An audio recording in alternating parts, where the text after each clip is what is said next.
Bernard had already divorced once, and in 1978 his second marriage splintered. Brenda took the kids, Dale Jr. and older sister Kelly, and moved out. Dale was very shy as a kid, and like he is now, very much kind of a loner. He was very creative. He built racetracks out of cardboard and drew grandstands on them. He loved to stay at home, loved to watch TV, and eat bowls of cereal on top of bowls of cereal. And I would say, Dale, you can't sit here and collect 3 and 4 bowls of cereal by this chair. He's like, Mama, I'm on vacation. When Dale Jr. was 6, his world went up in flames. I guess I woke up about 7 o'clock in the morning, and the house was on fire. We tried to salvage out clothes and things for him, what we could out of the house, but of course everything was messed up with water and smoke. We just was stretched and strapped with cash, man, and when the house burnt down, that was it. We didn't have nothing, and she basically had to give custody of me and my sister to my dad. By 1981, when Kelly and Dale Jr. moved in with him, Earnhardt had won a Winston Cup championship and enough money to live on the upscale shores of Lake Norman, near Mooresville, North Carolina. When their father married Teresa Houston in 1982, the lives of Dale Jr. and his sister were changed dramatically. When I lived with my mom, and I said, Mama, I'm missing a toy out of my toy box. We spent the next 15 or 20 minutes and we found it. And when I was at Dad's house and I was missing a toy, you were on your own. Dad was in the middle of getting his race career going. He was starting to take off. Teresa was trying to make sure the financials and everything was handled. So the last thing she wanted or expected was 2 instant kids. And I didn't hold that against her. It was hard on us trying to feel like we were even wanted. I mean, we basically kind of got shoved over there because my mama couldn't afford to take us. So it was hard, and you never really felt really plugged in to that whole deal. Never felt connected. As far as who raised Dale Jr., it was me. We had nannies that stayed in the home with us whenever Dad and Teresa both traveled, which was, they pretty much traveled together all the time. He would come home from work on his race cars about 8 o'clock at night, and he would sit in his lazy boy recliner and watch TV. And he'd sit on the couch and you'd ask him all kinds of questions, and he'd never even answer one, wouldn't even look over. He's just watching TV. He lived every day to get some kind of pat on the back from our dad. And Dad didn't give pats on the backs, and he didn't give I love yous every day. There's a lot of similarities in the relationships between my daddy, Ralph, and my brother Dale, and my brother Dale, and my nephew Dale Jr. Most of that is the fact that they idolized their dad.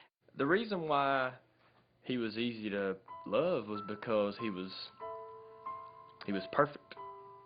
He had everything figured out, and he handled it all perfect. So it was easy to go, hell, that's what I want to be in life. He was always in trouble. That's what he was. But I mean, it was a lot of fun. It was just, he was one of them that was always into something. Definitely when we were growing up, we hungered for more attention. Some of the trouble that he got into was, you know, maybe a way to try to get some of that attention that we didn't regularly get.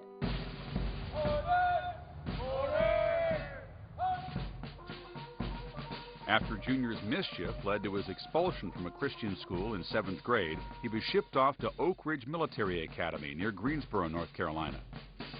All of a sudden, he's now responsible for his showers, brushing his teeth, getting his shoes shined, laying out the uniform parts, wearing the appropriate uniform. It totally cut all the rough edges off. It was a big, big deal as to evolving me into who I am today. And it probably was about 20 or 25 days later that I showed up at military school because I couldn't stand the thought of him being up there. I just knew that he needed to be looked after. They were together all the time.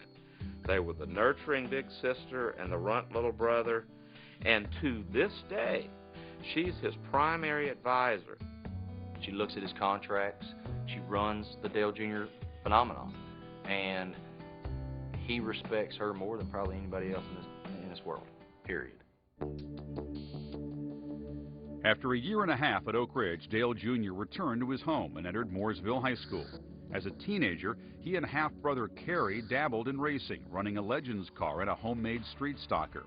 But these small steps in his father's shoes only showed Dale Jr. how big they were to fill. I had a lot of problems with my stomach around the 10th grade, 9th grade, and I was worrying, had a lot of stress. I started understanding that, all right, this guy's my dad. He's accomplished just about everything you can accomplish. He's done it all. And what am I going to do with my life? It was wearing me out, and it was putting me in a lot of pain. I had to train myself to quit giving a crap about everything and quit worrying about every little piece of the puzzle, you know. Following high school, Dale Jr., at Dale Sr.'s insistence, worked in the service department of his father's Chevrolet dealership and earned an automotive degree at a community college.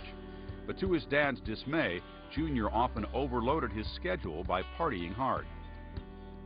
Dale Jr. chose to get up in the middle of the day and frustrated the heck out of the Biggie. He'd be resting while it was sunlight. You know, he thought he was not using the time wisely.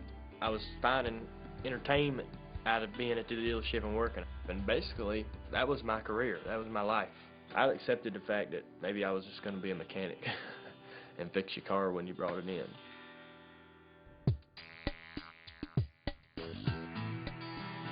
I really don't know what Dale Jr. would be if he was not a race car driver. Being around it all his life, racing is what he always wanted to do. In 1992, Dale Jr.'s road to racing widened when short track veteran Gary Hargett, who had raced with 2 generations of Earnhardts, sought permission from the father to put the son in a late model stock car. Initially skeptical, Dale Sr. consented. Dale Sr. knew he was sending him to someone that was A, capable, but B, someone who wouldn't handle him with kid gloves. He went down there, he slept in a sleeping bag at Gary's house, turned wrenches on the car, and basically learned how to race.